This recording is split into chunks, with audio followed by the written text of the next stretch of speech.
Vamos ao nosso estudo do capítulo 11 do Apocalipse, o capítulo dedicado ao triunfo das testemunhas de Cristo. O capítulo 10 é todo dedicado ao profeta, que é o vidente, que recebe a incumbência de profetizar, malgrado as dificuldades, perseguições, para ser mais exato. O capítulo 11 é a continuação dessa ordem que o Senhor Deus dá ao vidente, ao profeta.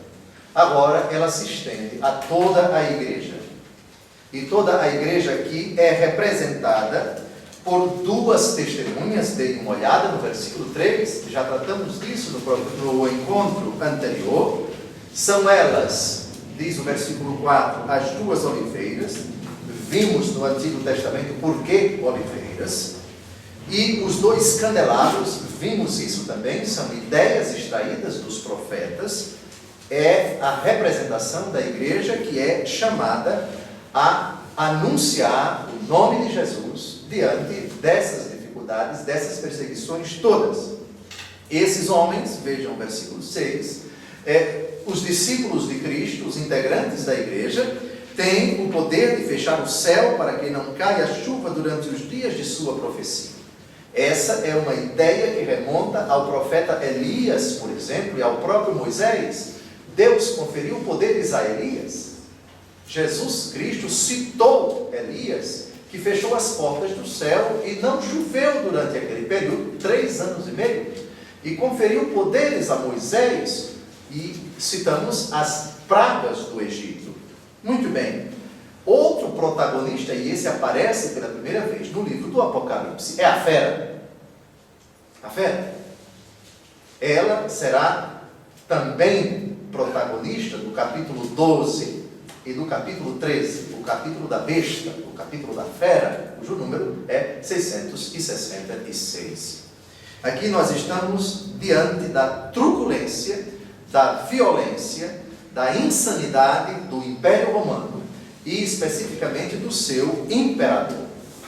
Essa fera que surge no versículo 7, que sobe do abismo, já contemplamos o abismo, falando da estrela Absinto, símbolo do demônio, e foi dado para ela a chave do abismo, e o abismo foi aberto, uma nuvem de fumaça, aparece gafanhotos, que são símbolos das legiões infernais. Tudo isso nós já vimos nos capítulos anteriores.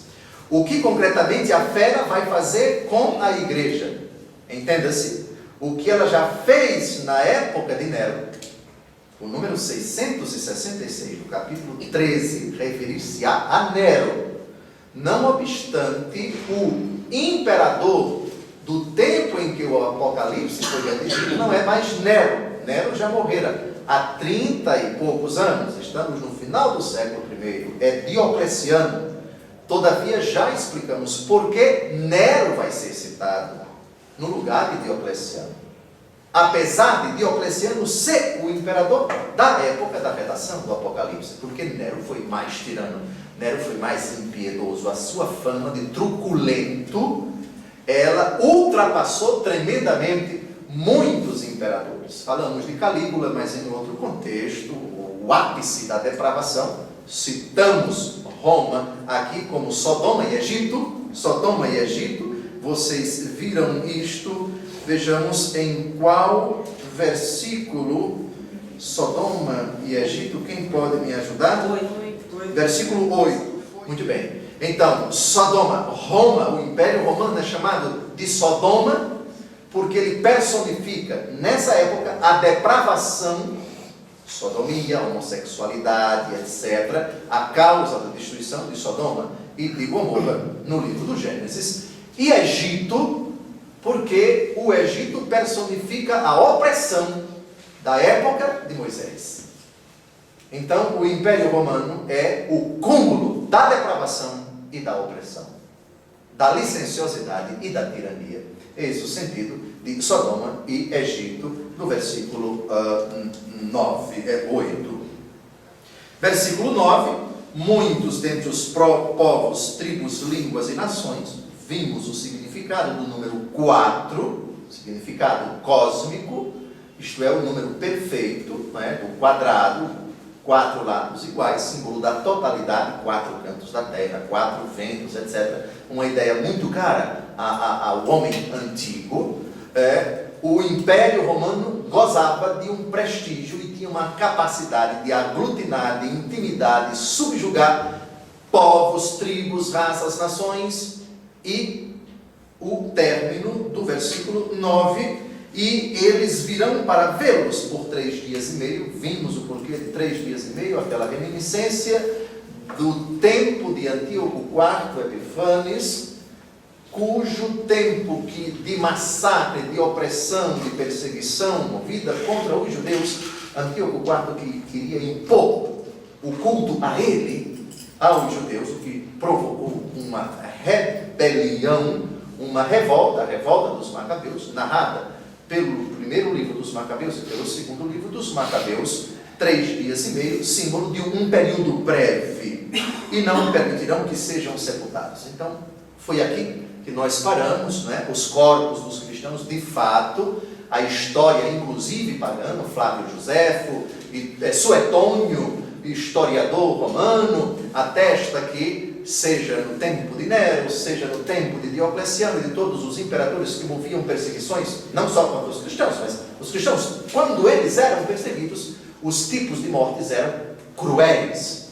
Falamos do espetáculo macabro de jogar os cristãos às feras no anfiteatro Flávio, também chamado de Coliseu, da crucifixão dos cristãos nas margens das vias que davam acesso, ou que conduziam, ou que levavam as pessoas para fora de Roma. Muito bem, é nesse período que morre São Paulo, nesse período que morre São Pedro. No tempo de Nero, por favor. São João, quando escreveu o Apocalipse. São Pedro e São Paulo, a festa já com o pôr do sol de hoje, amanhã celebramos a solenidade de São Pedro e São Paulo, ambos assassinados em Roma, não no período de São João, mas na década de 60, 64, 65, 66 e 67. Muito bem, chegamos ao versículo 10. Os habitantes da terra alegrar-se-ão por causa deles, felicitar-se-ão mutuamente e mandarão presentes uns aos outros, porque esses 2 profetas tinham sido seu tormento. Esses habitantes da terra, nós sabemos quem são.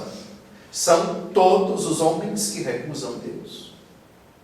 O espetáculo que levava à morte os cristãos era grotesco. Era o que hoje nós vimos, acabamos de ver no jogo do Brasil, uma arena, o anfiteatro Flávio, o Coliseu, era uma arena, um estádio. Os cristãos eram jogados lá. Nos calabouços ficavam durante vários dias feras, onças, tigres, enfim, animais carnívoros, sem comer.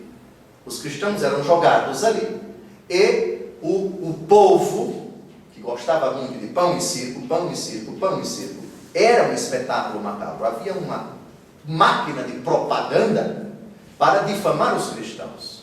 Então, difamar, perseguir, prender e saciar a fúria, a sede de sangue do povo. Isso quando era as feras, no anfiteatro. Mas havia outro espetáculo mais pavoroso. Eles eram crucificados, a sua carne ficava insepulta, eles não tinham o direito de serem sepultados. Os urubus, os abutres vinham e comiam as carnes deles nas cruzes. Ficavam lá, o seu corpo ficava pendurado. E as pessoas que passavam se alegravam, debochavam, ridicularizavam. Quem entende um pouco, quem assimila esse espetáculo triste, eu diria sádico, perverso do Império Romano, entende perfeitamente esses versículos que descrevem com uma certa minúcia a maldade, a monstruosidade, a insanidade, o requinte de crueldade com que Roma dizimava os cristãos, habitantes de toda a terra. Mandarão presentes uns aos outros. O que isso significa? os habitantes da terra, livres desse pesadelo. Qual é o pesadelo que tanto incomodava o Império Romano? Jesus Cristo. Os cristãos eram odiados. O filme Calígula, ou a história desse imperador, o cristianismo foi o grande adversário da licenciosidade, não somente da idolatria, mas da corrupção, dos costumes depravados do império. O cristianismo, com a sua mensagem, com a sua simplicidade, com o rigor, com a seriedade, com a moral rígida do evangelho, era tido como algo incômodo. Então é preciso se livrar desses discípulos de Cristo. Compreenderam? Mandaram presentes uns aos outros. O ato de mandar presente é a confraternização, é a maneira de dizer: eu estou alegre com você. Então receba esse presente, vamos nos alegrar, vamos comemorar, porque o nosso inimigo foi dizimado. Então, livres deste pesadelo, eles podem agora respirar. Muito bem, versículo 11. Mas depois de 3 dias e meio, um sopro de vida, vindo de Deus, os penetrou.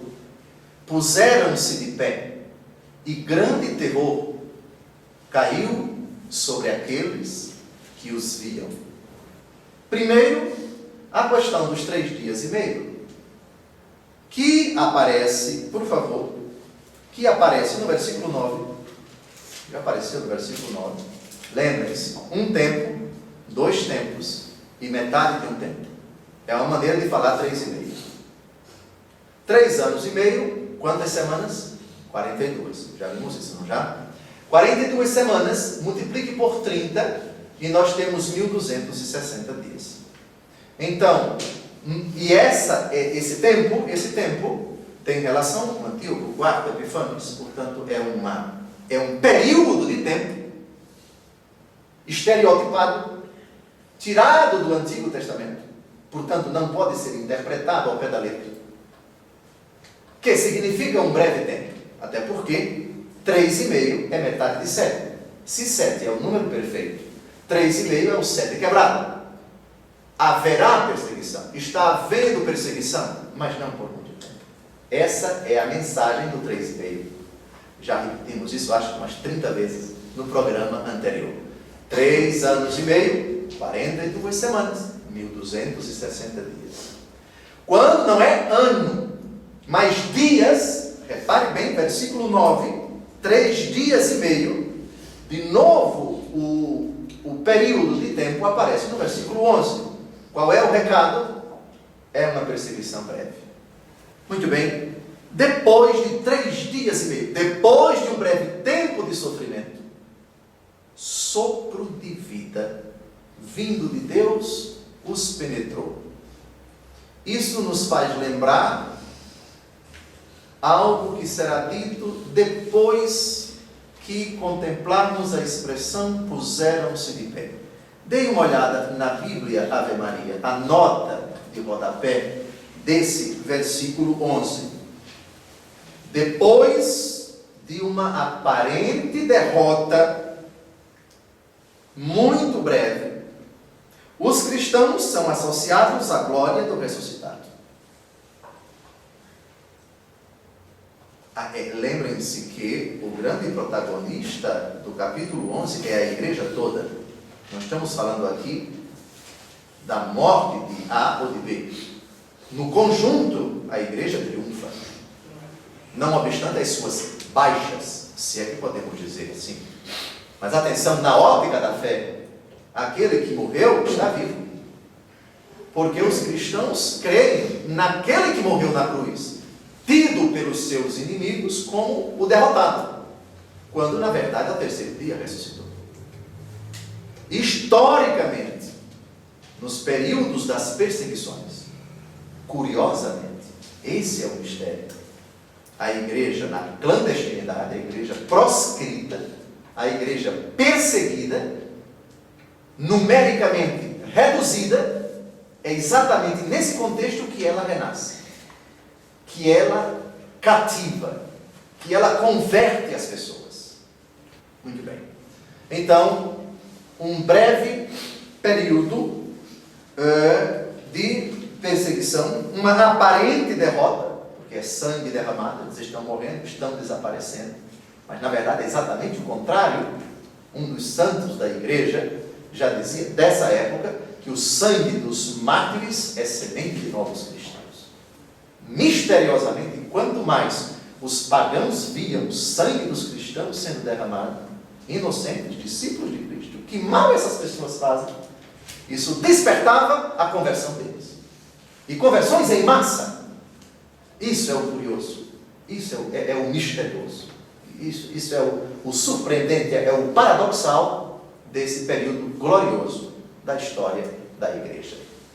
Muito bem, vejamos Ezequiel 37:5. Eis o que vos declara o Senhor Javé: vou fazer reentrar em vós o sopro da vida, para vos fazer reviver. Dê uma olhada. É quase citação literal. São João tinha um conhecimento profundo das profecias e coloca de outra forma o que vai acontecer com a igreja, mesmo ela sendo perseguida. A igreja vai experimentar um ressurgimento. A igreja vai crescer em qualidade e também em quantidade. A igreja não vai desaparecer.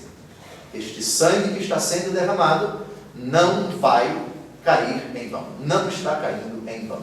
A igreja vai experimentar a glória da fidelidade a Cristo para aqueles que morrem, mas também o número dos discípulos de Cristo vai aumentar tremendamente. Historicamente, em quaisquer épocas, em quaisquer continentes, em quaisquer países ou regiões, a história da igreja, quando perseguida, é exatamente isso que nós estamos acabando de dizer, de contemplar. Ezequiel 37:10. Proferi o oráculo que ele me havia ditado, e daí a pouco o Espírito penetrou neles. Retornando à vida, eles se levantaram sobre seus pés, um imenso exército. É lógico que essa profecia se refere à ressurreição da carne no fim dos tempos, mas não apenas. Se refere também ao martírio da igreja nesta nossa caminhada rumo à casa do Pai. É uma profecia também para a terra, para o tempo, e não apenas para a eternidade. São João coloca isso muito bem. Habilidosamente, ele insere na narrativa do Apocalipse a profecia de Ezequiel. Repare que como é parecida a redação do versículo 11 com esses textos de Ezequiel. Explicado o versículo 11, vamos ao versículo 12. Ouviram uma forte voz do céu que dizia: subi aqui. Subiram então para o céu numa nuvem, enquanto os seus inimigos os olhavam.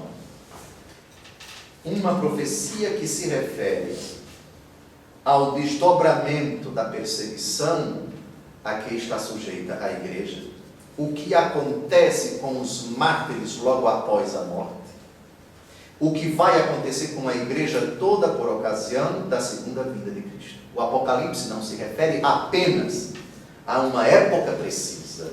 O Apocalipse se refere, antes de tudo, à situação do seu tempo. Mas por ser palavra de Deus, céus e terra passarão, minha palavra não passará. É uma palavra atual, válida, aplicável a cada instante da vida da igreja, em todos os séculos, em todos os milênios, até a segunda vinda de Cristo. E palavra que se cumpre também na consumação dos tempos. Portanto, subiram para o céu numa nuvem, como Jesus. Qual foi o termo da vida terrena de Jesus? Perseguido, como a igreja no tempo do Apocalipse. Perseguido, caluniado, rejeitado, tido como derrotado. Riram dele, desça da cruz, você que salvou a tantos. Lembram? Dos versículos anteriores, vinham regozijar-se, trocar presentes, se alegraram, porque se livraram de Jesus, etc. O martírio de Jesus, o mesmo martírio da igreja. E a vitória de Jesus, 3 dias depois ressuscitou, 40 dias depois sobe ao céu. E a igreja segue o itinerário, os mesmos passos do seu mestre. O discípulo não é melhor do que o mestre. Se eles me perseguiram, não me perseguirem a vós. No mundo tereis tribulações, tende coragem, eu venci o mundo.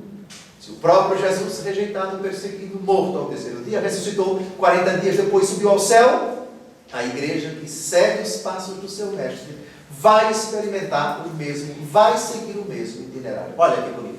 Ouviram quem? As 2 testemunhas, isto é, toda a igreja perseguida, toda a igreja que continua no tempo e no espaço, o martírio de Jesus. Citei Colossenses 1:24, completo em minha carne o que falta a paixão de Cristo, em benefício do seu corpo, que é a igreja. Subiram para o céu numa nuvem como Jesus.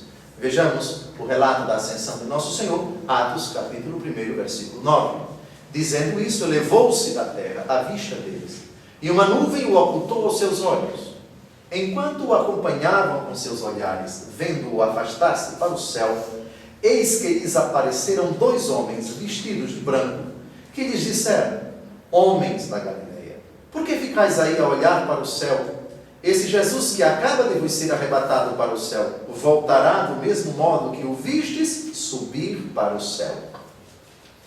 A expressão subir aqui faz lembrar uma palavra de Jesus muito cara para nós, no capítulo 14 do Evangelho segundo João. Cito literalmente: credes em Deus, crede também em mim. Na casa do meu pai há muitas moradas, não fora assim, e eu vos teria dito, vou preparar-vos um lugar. E quando este lugar estiver preparado, voltarei, tomar-vos-ei comigo, para que onde eu estou, vós estejais também. Subi aqui. Venham para cá. A missão de vocês terminou, agora vocês vêm morar comigo. Eis o galardão que espera vocês. Eis o prêmio que espera vocês. Alegrai-vos e exultai, será grande no céu a vossa recompensa. Assim termina o 7º ano das bem-aventuranças de nosso Senhor Jesus Cristo, versículos 11 e 12 do capítulo 5 do Evangelho segundo. Subi aqui.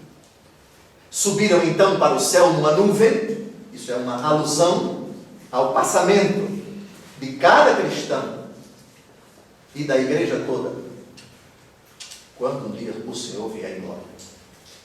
A ressurreição da carne, mas também o passamento vitorioso, jubiloso, de todos aqueles que derramam o seu sangue na fidelidade a Cristo, ou deixam esta vida na fidelidade a Cristo, ainda que não derramem o seu sangue. São mártires no sentido etimológico do termo, são testemunhas de Cristo.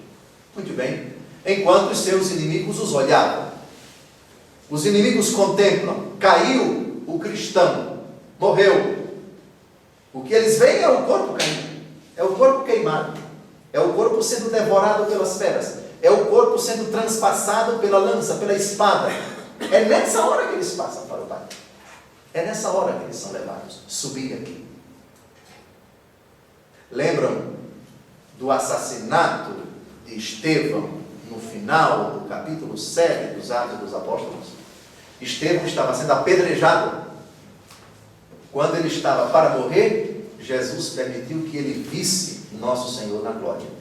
Eu estou vendo o Senhor. Vamos dar uma olhada no capítulo 7 dos Atos dos Apóstolos, porque eu acho que esse passamento de Santo Estevão ilustra bem esse versículo. Subi aqui, enquanto os seus inimigos os olhavam. Dê uma olhada, dê uma olhada.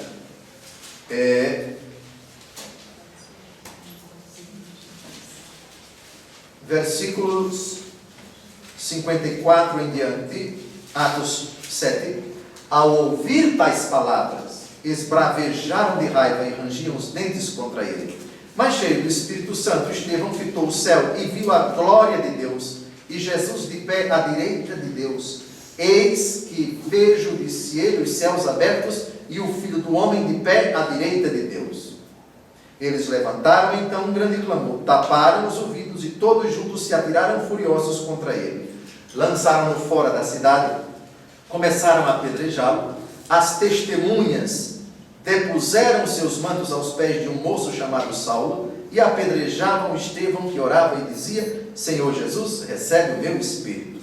Posto de joelhos, exclamou em alta voz: Senhor, não lhes leves em conta este pecado. A estas palavras expirou. Vejam agora o versículo 12. Está ilustrado. Está bem exemplificado. Eles olhavam. Subia aqui. Venha, meu filho. Terminou sua missão. Você foi fiel a mim. Eu vim apanhar você. Venha para a glória. Venha repousar em mim por toda a eternidade. Claro? É claro? Versículo 12. Muito bem. Próxima hora, versículo 13. Naquela mesma hora, produziu-se um grande terremoto. Caiu uma 10ª parte da cidade e pereceram no terremoto 7.000 pessoas. As demais, aterrorizadas, deram glória ao Deus do céu. Deram glória ao Deus do céu. Grande terremoto, Dom José. O que isso significa? O terremoto, ele tem um caráter simbólico.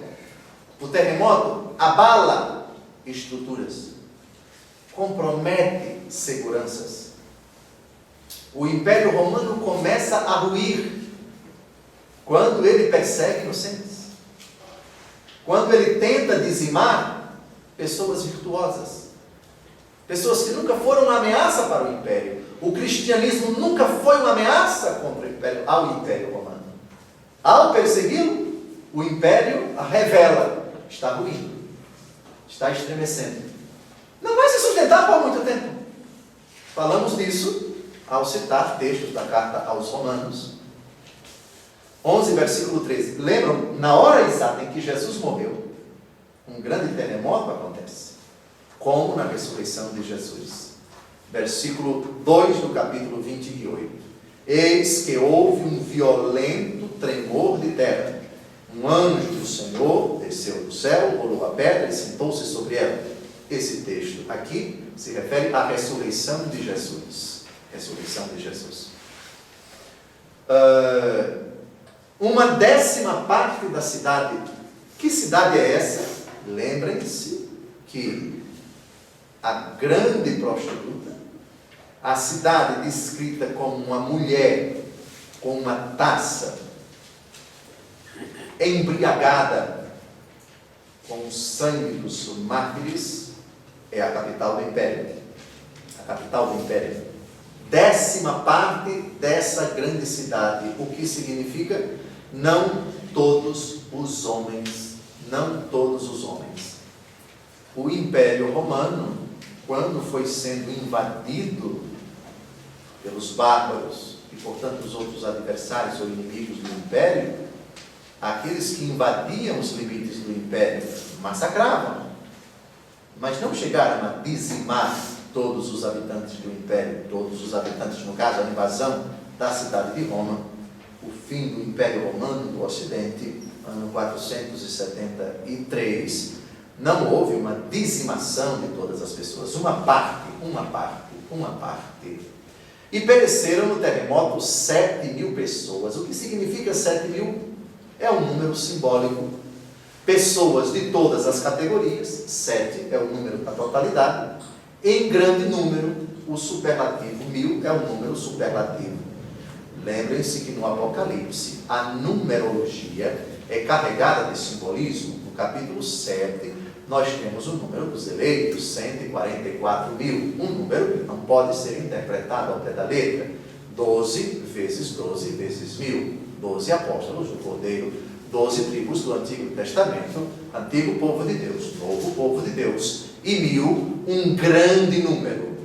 No mesmo capítulo 7, compreende-se que esse número é simbólico, porque a partir do versículo 9 é dito que era uma multidão incalculável, que ninguém podia contar, de todas as tribos, raças, povos, nações, etc. As demais pessoas aterrorizadas, ou seja, dos habitantes da cidade, parte e morre. E os que ficam aterrorizados dão glória a Deus. E diante da catástrofe, há uma grande conversão.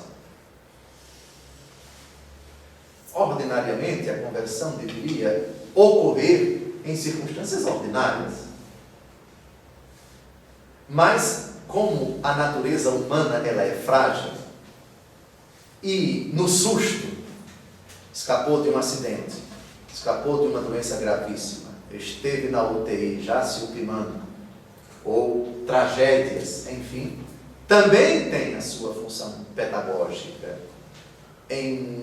Nessas circunstâncias, pessoas também se convertem. O terremoto, nesse sentido, a tragédia, a catástrofe, a ruína do império, trouxe conversões em massa. Pessoas outrora ateias, inimigas da igreja, que nutriam raiva ou que não tinham nenhum sentimento positivo pela igreja, se convertem, aceitam o Senhor, que é o esposo da igreja. Então, e a história comprova isso. Comprova isso. A catástrofe moral, financeira, econômica, política, militar do império ruiu aquela estrutura que se pensava inexorável, que se pensava indestrutível. Conversões em massa. Muito bem. Próximo. Terminou assim a segunda desgraça, e eis que depressa sobrevém a terceira. Segunda desgraça, vamos recordar, por favor, vamos recordar o capítulo 8, versículo 13, para nós compreendermos primeira desgraça e segunda desgraça.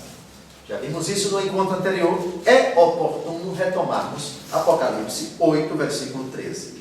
A esta altura de minha visão, eu ouvi uma águia que voava pelo meio dos céus, clamando em alta voz: ai, ai, ai, dos habitantes da terra, por causa dos restantes sons das trombetas dos 3 anjos que ainda vão tocar.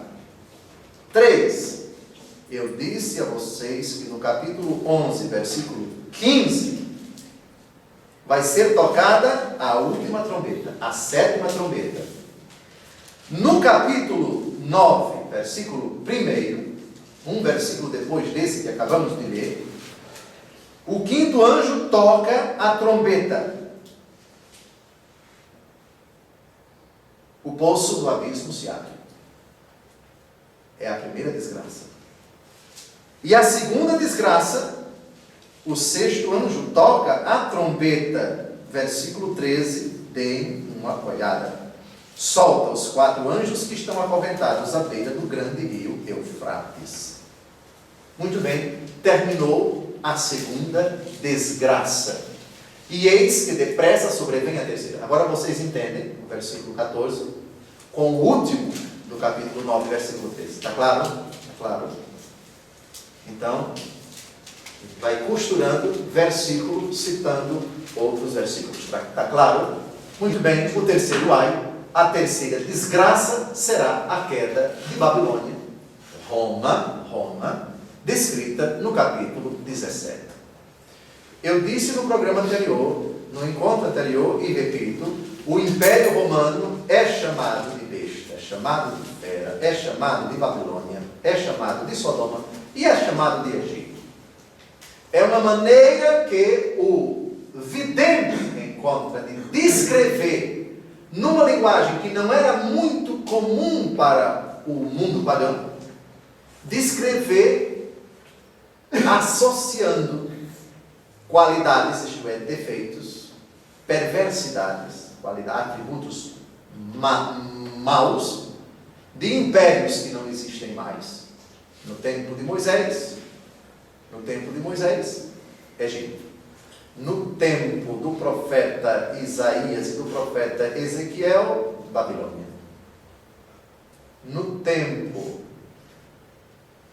de Noé e de Ló e de Abraão, Sodoma. Muito bem, então, Sodoma, licenciosidade, perversidade sexual. Babilônia é a arrogância do Império Babilônio, sobretudo no seu auge com Nabucodonosor. e o Império Egípcio, não é? O Império Egípcio no tempo de Moisés, que causou tanto sofrimento ao povo, que ficou cativo durante 400 anos, depois do que Deus suscitou Moisés para libertar o povo. Muito bem, então, há um capítulo do Apocalipse, que é o 17, já fizemos alusão a ele várias vezes, que vai tratar desta grande prostituta. Roma vai ser descrita de uma outra forma, a grande prostituta, uma mulher. E essa mulher vai ser destruída. E o grande refrão que vamos ouvir mais na frente: caiu, caiu, Babilônia a grande. Caiu, caiu, Babilônia a grande. O Império Romano ruiu. Muito bem. Versículo 15. Eu disse a vocês, voltemos agora, capítulo 9. Até agora, já vou perguntar para vocês, o Apocalipse gosta muito dos septenários. Quantas igrejas? 7. Quantos anjos? 7. 7 anjos. Cada igreja tem o seu anjo. Quantas cartas? 7. 7 igrejas, 7 anjos, 7 cartas. Quantas taças? 7. Quantas trombetas? 7. Dê uma olhada no capítulo 9. O 5º anjo toca a trombeta. O 6º anjo toca em que versículo? 13. Depois vem o interstício que eu disse para vocês. Todo o capítulo 10, que se refere o grande protagonista. De um lado é o anjo, com o livrinho pequeno todo aberto, e o vidente. E o capítulo 11, as duas testemunhas de Cristo, os 2 ramos de oliveira, os 2 candelabros, a igreja toda. Agora, a 7ª trombeta, o 7º anjo. Cada anjo toca em uma trombeta. O número 7, nem vou mais explicar o seu significado, porque já falamos disso exaustivamente. O 7º anjo tocou a trombeta. Ressoaram então no céu altas vozes que diziam: o império, olha aqui a ironia com o Império Romano, olha aqui a contraposição ao Império Romano. O império de nosso Senhor e de seu Cristo estabeleceu-se sobre o mundo, e ele reinará pelos séculos dos séculos. A fera e a besta, o imperador e o império. De um lado, nosso Senhor e seu Cristo, o Pai e o seu Filho, o Cordeiro imolado. Tudo o que o demônio faz é uma caricatura de nosso Senhor. 666. 3 vezes imperfeito. Deus é santo, santo, santo. 7, número da perfeição. 7, 7, 7. Perfeito, perfeito, perfeito. 666. Imperfeito, imperfeito, imperfeito. Ele chega perto. Ele arremeda. Ele imita para tentar enganar, para tentar iludir, para se passar por nosso Senhor Jesus Cristo. Essa é a lógica da ação funesta da fera e da besta. Mas a gente vai tratar no capítulo 12, o capítulo da mulher que está grávida, prestes a dar à luz, de um lado, e o dragão que se coloca diante da mulher. Muito bem. Os 24 anciãos que se assentam nos seus tronos diante de Deus, prostraram-se de rosto em terra e adoraram a Deus. O 7º anjo toca a trombeta. Agora o que é que vai acontecer? O próprio versículo já diz: o império de nosso Senhor Jesus Cristo, o seu reinado, consequentemente a desgraça dos inimigos do império de Jesus, vai ser a derrocada do poder das trevas e daqueles que estão a serviço do poder das trevas. Esse sofrimento todo que vimos nos capítulos 10 e 11 nos fazem lembrar de Romanos 8 e 28, Deus coopera em tudo para o bem daqueles que o amam. Quando o demônio pensa que vai destruir a igreja, ele tem consciência de que nos planos de Deus é instrumento, não do querer divino, mas Deus permite que a fúria do poder das trevas se insurja contra a igreja.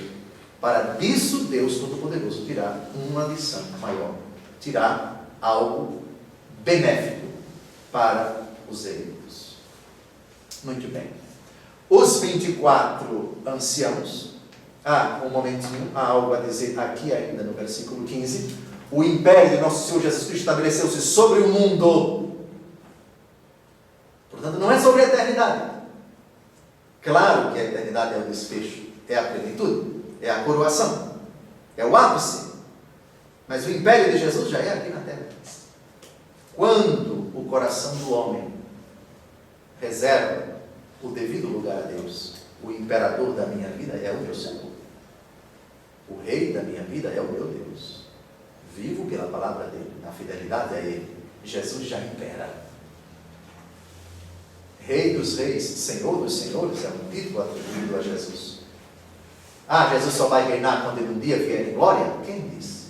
Jesus já reina ali, onde há um coração humilde, um coração submisso a Deus, um coração que teme a Deus, um coração fiel a Deus, um coração obediente a Deus. Ali onde se respeita, se teme, se adora, se segue, se observa a vontade, o desejo, a lei de Jesus, os mandamentos de Jesus, o ensinamento de Jesus, malgrado o sofrimento, as dificuldades, as tribulações. Ali está o império de Jesus. Eu estou olhando aqui para muitas pessoas, estou cravando os olhos pela internet, em milhares de pessoas, em cujo coração não há outro imperador, não há outro Deus, não há outro Senhor senão Jesus. E pessoas que vivem pela palavra de Jesus, que são obedientes a Jesus, e que apesar de suas limitações, se esforçam com a graça de Deus por serem fiéis a Jesus. Aí está o império de Jesus, de novo, o império de nosso Senhor e de seu Cristo estabeleceu-se sobre o mundo, e ele reinará pelos séculos dos séculos. O reinado de Cristo já começa aqui na terra, pela fé, pela conversão, pela fidelidade a Deus. A beleza da profecia é que ela já se concretiza agora. Os 24 anciãos, os representantes da antiga aliança 12, da nova aliança 12, os representantes do antigo povo de Deus, do novo povo de Deus, os eleitos que já estão assentados nos seus tronos, que se prostram de rosto em terra para adorar a Deus, evocam essa ideia. Na glória, nós já temos um ato litúrgico de reconhecimento. Tu foste vitorioso e nós te adoramos em sinal do reconhecimento. Tu és merecedor de toda glória, de toda adoração, de todo louvor, de todos os elogios, de toda bendição. Nós te reconhecemos o triunfador, o Senhor, o imperador, o rei do céu, da terra, dos abismos, cumprindo assim o que São Paulo diz no seu hino cristológico, Filipenses 2, de 6 a 11, para que ao nome de Jesus, nosso Senhor, se dobre reverente todo o joelho, no céu, na terra e nos abismos, e toda língua professe para a glória do Pai, que Jesus Cristo é o Senhor. Aqui está mais um cumprimento desta profecia. Muito bem. Versículo 17. Dizendo, são os anciãos que se prostram diante do Senhor: graças te damos, Senhor, Deus dominador, que és e que eras, porque assumiste a plenitude de teu poder real. Como nós já estudamos o Apocalipse, boa parte dele, a gente percebe que as ideias, as expressões, são parecidas com outras já citadas no mesmo livro do Apocalipse. Deus dominador, que és e que eras. Diferentemente de Apocalipse 1:8, eu sou o alfa e o ômega, diz o Senhor Deus, aquele que é, que era e que vem, o dominador. E de Apocalipse 4:8, estes animais tinham cada um 6 asas cobertas de olhos por dentro e por fora, não cessavam de clamar dia e noite: santo, santo, santo é o Senhor Deus, o dominador, o que é, o que era e o que deve voltar. O príncipe deste mundo não tem mais lugar neste mundo, pois sobre ele e seus sequazes foi decretado o julgamento de Deus. Deus aqui aparece como o dominador. Ele toma as chaves da história. Agora é comigo. Agora sou eu quem vai ditar as coisas. Agora cada segundo, cada momento, cada instrumento, seja ele humano ou não da história, tudo está em minhas mãos. O dominador vem de dominus é Senhor. A criação renovada no céu, representada pelos 24 anciãos, reconhece a soberania, o principado, o domínio de nosso Senhor Jesus Cristo, que tem as chaves da história. Não é o demônio, não é o Império Romano, não é o imperador romano. E São João, apóstolo e evangelista, já tem essa concepção. Concepção que sempre sustentou a igreja no seu tempo e em todos os séculos seguintes. É belo, então, alimentar a nossa fé na perseguição, também com o livro do Apocalipse. Muito bem, próxima. Versículo 18, é o penúltimo versículo. Irritaram-se os pagãos, mas eis que sobreveio a tua ira, e o tempo de julgar os mortos, de dar a recompensa aos teus servos, aos profetas, aos santos, aos que temem o teu nome, pequenos e grandes, e de exterminar os que corromperam a terra. É uma oração. Aqui os 24 anciãos estão fazendo as vezes da igreja perseguida aqui na terra. A beleza da leitura do Apocalipse é exatamente esta. O que São João viu, o que ele contemplou no êxtase e colocou por escrito, é uma leitura confortadora, inspiradora, motivadora, sustentadora da fé da igreja proscrita, violentamente perseguida, do seu tempo e de todos os tempos, em quaisquer lugares, em quaisquer circunstâncias, em quaisquer situações adversas, criadas por quaisquer sistemas e por quaisquer tiranos.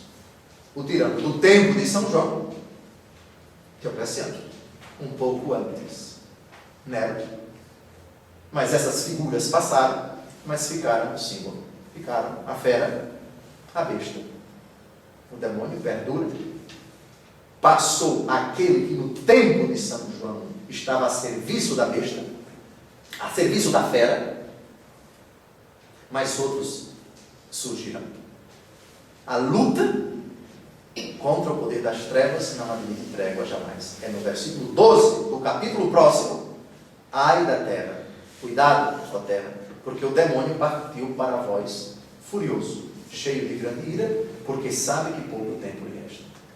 Se Nero sucumbiu, veio Diocleciano. Se Diocleciano sucumbiu, vieram outros imperadores. Se o Império Romano desapareceu, vieram outros impérios, vieram outras circunstâncias, vieram outros tiranos, vieram outros que se colocaram a serviço de Satanás para perseguir a igreja. E assim será até o fim dos tempos. É triste, mas é ao mesmo tempo glorioso. Sobreveio a tua ira, o tempo de julgar os mortos e de dar a recompensa aos teus servos, aos profetas, santos, aos que temem o teu nome, pequenos e grandes, e de exterminar os que corromperam a terra. Essa é a grande confiança, o grande conforto da igreja no tempo da perseguição. E o último versículo do capítulo 11, abriu-se o templo de Deus no céu e apareceu no seu templo a arca do seu testamento. Houve relâmpagos, vozes, trovões, terremotos e forte saraio. Como esse versículo 19 é a abertura do que vai ser tratado no capítulo 12, eu quisera deixar para comentar esse versículo no encontro que vem. Porque adivinhe agora, já que o céu, o templo de Deus apareceu no céu, o templo, a arca do seu testamento, apareceu. Quem é que vai aparecer? Uma mulher vestida de sol, coroada de estrelas, tendo a lua debaixo dos pés, está grávida, prestes a dar à luz o filho. é o capítulo sobre a igreja, é o capítulo sobre Maria Santíssima. Deixemos, mas consideremos concluído o capítulo 11. Vejamos aqui, versículo 19: o templo de Deus que está no céu se abriu. O templo do céu não é mais o de Jerusalém. O de Jerusalém desapareceu. São João está no final do século I. Nós vimos no encontro passado que na década de 70, no ano 70 precisamente, graças a uma incursão militar do general Tito, que depois se tornou imperador, o general Tito destruiu a cidade de Jerusalém. Deixou pedra sobre pedra, segundo a profecia de Jesus, o templo de Jerusalém. Saqueou a cidade e os judeus se dispersaram e com eles os cristãos. Desapareceu o templo de Jerusalém. Não existe mais o templo de Jerusalém no templo de São João, apóstolo e evangelista. Então, se não tem mais o templo de Jerusalém, agora os cristãos olham para o templo do céu. Relâmpagos, ruídos, trovões, terremotos e forte chuva de pedras. A presença de Deus espalhará terror sobre seus inimigos. Há uma obra de Santo Agostinho chamada A Devastação de Roma. No ano 430, século V, as portas da cidade de Hipona, norte da África, atual Argélia, esse país que está na Copa do Mundo aqui no Brasil, Argélia, a 200 e poucos quilômetros da grande cidade de Cartago, hoje ruínas da cidade de Tunis. É um bairro da periferia de Tunis, capital da Tunísia, país vizinho, a Argélia, ambas, norte da África, Cartago e Hipona. O Império Romano é aterrorizado, assombrado pela fúria dos inimigos que estão invadindo um império outrora poderoso, inexorável, indestrutível, mas que anos e anos de arrogância, de impiedades, de constantes pecados, ele foi demonstrando a sua incrível fragilidade a ponto de desmoronar paulatinamente, primeiro no Ocidente e depois no Oriente. Pois bem, então, com isso, nós terminamos o capítulo 11. Repito, o versículo 19, ele abre a grande cena do capítulo 12, o templo de Deus no céu abre-se e aparece nele a Arca do Testamento. A Arca do Testamento é aquele baú, aquela urna, na qual eram guardadas as pedras, nas quais Deus escreveu os 10 mandamentos e entregou para Moisés. A Arca do Testamento, a Arca da Aliança, ela, quando o povo se dirigia de um lugar para o outro, saindo do Egito em direção à Terra Prometida, os sacerdotes seguravam essa arca, não é? Conduziam a arca, e em seguida iam as trombetas, os soldados e todo o povo de Deus. Agora já temos uma outra arca do Testamento, uma outra arca da aliança. Deus no meio do seu povo, Deus se fez arca, Deus se tornou presença, Deus assumiu a natureza humana, Deus armou a sua tenda no meio dos homens. É o tema do capítulo 12, cujos protagonistas são a mulher, o menino que vai nascer do ventre da mulher e o dragão. Boa noite.